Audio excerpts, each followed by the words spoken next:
Rupali ma'am, पहला सवाल कौन सा? मैंने वोडाफोन आइडिया लिया था at the rate of 13, 500 shares लिए थे विद द आइडिया कि गवर्नमेंट अब इसे एक्वायर कर रही है, गवर्नमेंट का 49% स्टेक भी हो गया है, but I am not able to see the turn around क्योंकि कंपनी में इतना इंटरेस्ट, इतना डेप्रिसिएशन आ रहा है। तो प्रॉफिट मार्जिन तो 42% है, बहुत अच्छा है, बट कंपनी इतने लॉसेस कर रही है कि अल्टीमेटली क्वार्टरली लॉस 6,000 करोड़ के करीब आ रहा है, 2.5 लाख करोड़ के करीब की इनकी लोन्स एंड लायबिलिटीज है। तो क्या इसमें कोई टर्न अराउंड की उम्मीद है गवर्नमेंट की एंट्री से? आप तो सीए हो और साथ में स्क्रीनर भी रन कर रहा था, आपने सब डेटा सही बता दिया। फिर बड़ा इफ्स एंड बट्स वाला मामला था, तो फिर इसमें क्यों दाव लगाया आपने? इंडिया की इकॉनमी में इतना मोबाइल पेनिट्रेशन है, ऊपर से मुझे एक उम्मीद हुई कि जहां पे गवर्नमेंट एंटर करती है तो कभी कभी चीजें बहुत अच्छी टर्न अराउंड होती है and they can be a multibagger. तो इस विश्वास से, क्योंकि अगर देखिए इनका जो मेन प्रॉब्लम एरिया है वो है इंटरेस्ट और डेप्रिसिएशन। अगर गवर्नमेंट एंटर कर गई और उसने सारा माफ ही कर दिया तो 42% का प्रॉफिट मार्जिन मुझे काफी अट्रैक्टिव लगा। जो आउटस्टैंडिंग था वो तो गवर्नमेंट ने इक्विटी कन्वर्ट कर ली, बढ़ा के 49% पे स्टेक लिया है। इसकी वोडाफोन आइडिया के साथ प्रॉब्लम ये हो गई है कि इस देश की सबसे तगड़ी आउटस्टैंडिंग इक्विटी इसी स्टॉक के साथ जुड़ गई है। इतने सारे कन्वर्जन्स हुए हैं, सब कुछ हुआ है। अगर सरकार पूरा कर लेगी तो पता नहीं कितना तगड़ा डायल्यूशन हो जाएगा मैम। फिर तो इसको स्टॉक को चलना नेक्स्ट टू इम्पॉसिबल हो जाएगा। इस तरह की इक्विटी आउटस्टैंडिंग है, बड़ा मुश्किल है इसके सामने। वैसे इश्यूज बहुत हैं, पर हालांकि गवर्नमेंट 49% स्टेक ओन करके सबसे बड़ा शेयर है, लेकिन प्रमोटर्स बिरलाज और वोडाफोन ही बने हुए हैं। कविता जी, क्या करा जाए? चार्ट्स वार्ट्स में कुछ है क्या वोडाफोन आइडिया के? कुछ चल जाएगा मामला क्या? अपनी खरीद जो है 13 रुपए की है। तो सबसे पहले तो thank you so much. Screener के तो हम भी यूजर हैं, और वोडाफोन आइडिया, आप खुद एनालिस्ट हैं, आप सीए हैं, अनसर्टेनिटी है, स्टोरी लाइनअप है। मुझे लगता है सिंस आपका इन्वेस्टमेंट इज लाइक काफी कम है, तो ऐसे स्टॉक को मुझे लगता है आप लेके छोड़ दे, ये मेक और ब्रेक जैसा काउंटर रहेगा। टेक्निकली मुझे लगता है 5 रुपए से 20 रुपए का इसमें एक रेंज बाउंड मूव चल रहा है। कोई भी अच्छा मूव, वॉल्यूम बैकअप अगर 20 रुपए के ऊपर ये काउंटर निकलेगा तब आते हुए दिखेगा। 13 रुपए की शायद आपकी बाइंग लेवल है। सो टेक्निकली तो 5 रुपए का स्टॉप लॉस बनता है इस काउंटर पर। जब तक उसके ऊपर होल्ड है, यस पॉसिबल है कि ये दोबारा 12, 13, 20 के लेवल पर जाए। पर आपका जो एम है that is quite different. You are looking it as multibagger. तो मल्टी बेगर मुझे लगता है 20 के लेवल के ऊपर जब ये ट्रेड होने लगे और कुछ पॉजिटिव मूव्स हमें या पॉजिटिव अनाउंसमेंट आते हुए दिखे, तब कुछ होता हुआ दिखेगा। एल्स मुझे लगता है बने रह सकते हैं 5 रुपीज का स्टॉप लॉस मेंटेन करें। अच्छा, स्क्रीनर में रिसर्च एनालिस्ट मतलब आप वो डेटा वेटा सारा एक्यूमुलेट करते हो जो रिफ्लेक्ट होता है स्क्रीन पे, ऐसा क्या? जी, हम लोग का ये पूरा सॉफ्टवेयर बनाया हुआ है out of purely the love of investing, क्योंकि ये मेरे फादर इन लॉ ने शुरू किया था, तो ये 40 इयर्स की अब हमारी लेगेसी है। तो 40 साल में स्क्रीनर को आए हुए? नहीं ना जी?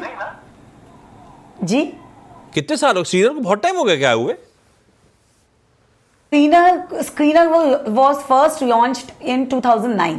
हाँ, 15 साल। और लखनऊ के प्रमोटर्स हैं। चलो एक और चीज पता चली आज मुझे, लखनऊ के प्रमोटर्स हैं screener.in। जी जी जी। अच्छा, आ रहा हूं वापस आपके पास।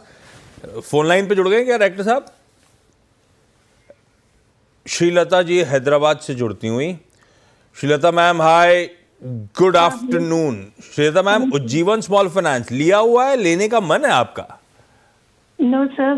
First of all, good afternoon. I have already purchased the stock. Okay. What quantity at what price? 1592, sir, at the price of 51.49. और श्रीलता मैम, क्यों लिया था? आइडिया था लॉन्ग टर्म के लिए या ट्रेड वेट के हिसाब से? क्या लॉजिक क्या था?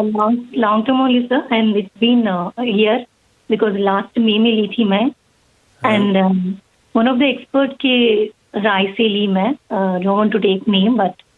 हाँ ठीक है, वो ठीक है। ठीक है, तो किसी के कहने पे लिया था, एक्सपर्ट थे। अब 7 रुपए के आसपास लॉस हो रहा है।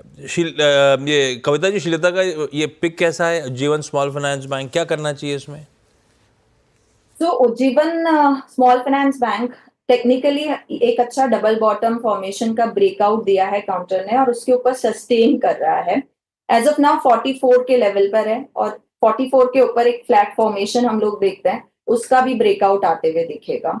तो मुझे लगता है पोजीशन में बने रहना चाहिए जब तक 38 के ऊपर ये मेंटेन है। इसमें पॉसिबल मूव्स दिखते हैं कि ये अपसाइड 55-60 के लेवल की तरफ बढ़ता हुआ दिखे।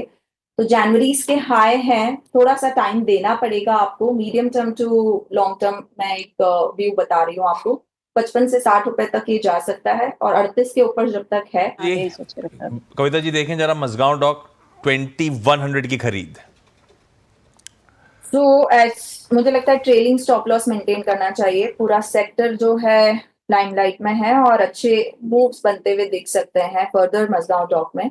अपसाइड मुझे लगता है 4200 4500 के लेवल की तरफ ये जाता हुआ दिख सकता है, पर अपनी पोजीशनिंग पर एक ट्रेलिंग स्टॉप लॉस मेंटेन करना चाहिए। 3000 का आप ट्रेलिंग स्टॉप लॉस मेंटेन करें। जब तक उसके ऊपर है तब तक ये करंट मूव जो है वो फर्दर एक्सटेंड होता हुआ दिख सकता है। मैं ख़त्म हो रहा है, लेकिन रूपाली जी के पास तो फिर भी जाऊंगा। स्क्रीनर से इतनी मदद करी उन्होंने, इसलिए एक सवाल तो उनका बनता है। रूपाली जी सवाल पूछें अगला।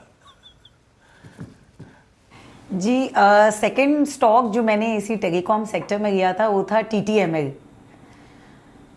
सो इसमें भी आई वुड से कि हाँ, एक काइंड ऑफ बेट ही थी, बट कंपनी का वॉल्यूम इतना कम है, तो क्या इसमें कुछ हो सकता है?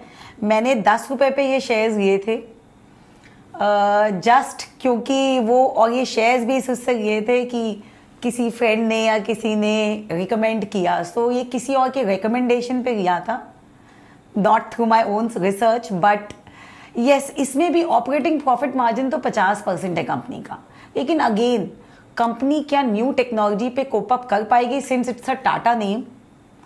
एंड क्या कंपनी में कुछ हो सकता है?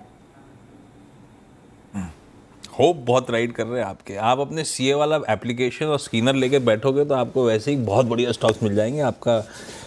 खैर, अभी TTML कविता जी आधा नुकसान हो गया, आधा कैपिटल इरोड हो रहा है। हालांकि ये अच्छी बात है कि सब में क्वांटिटी वांटिटी हल्की फुल्की है, चाहे वो पिछला वाला स्टॉक था कौन सा, आइडिया, वोडाफोन आइडिया, और या फिर TTML हो।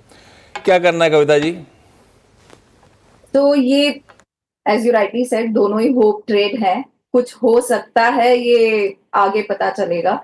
और मैम तो स्क्रीनर देख रहे हैं, तो मुझे लगता है अदर फैक्टर्स जो हैं, यस मार्जिन्स अच्छे हैं, लेकिन other factors are not soothing, जहाँ मुझे लगता है इन्हें लेना चाहिए। लिक्विडिटी काउंटर में होती नहीं है ज्यादा, तो ऐसे अब मेंटेन करें अपनी पोजीशन पर। टेक्निकली तो लोअर लो फॉर्मेशन में है सब, अपने सारे एवरेजेस के नीचे। मुझे लगता है स्टॉप लॉस फिर भी मेंटेन करें, 50 के स्टॉप लॉस के साथ पोजीशन में बने रहें। कोई भी स्ट्रॉन्ग मूव अगर आता भी है तो वो 60 के लेवल के ऊपर आएगा, तो 70-75 पर फिर जाकर वहां पर प्रॉफिट बुकिंग आते हुए दिख सकती है। तो 50 के हासिल के साथ आप अपनी पोजीशन में बने रहें।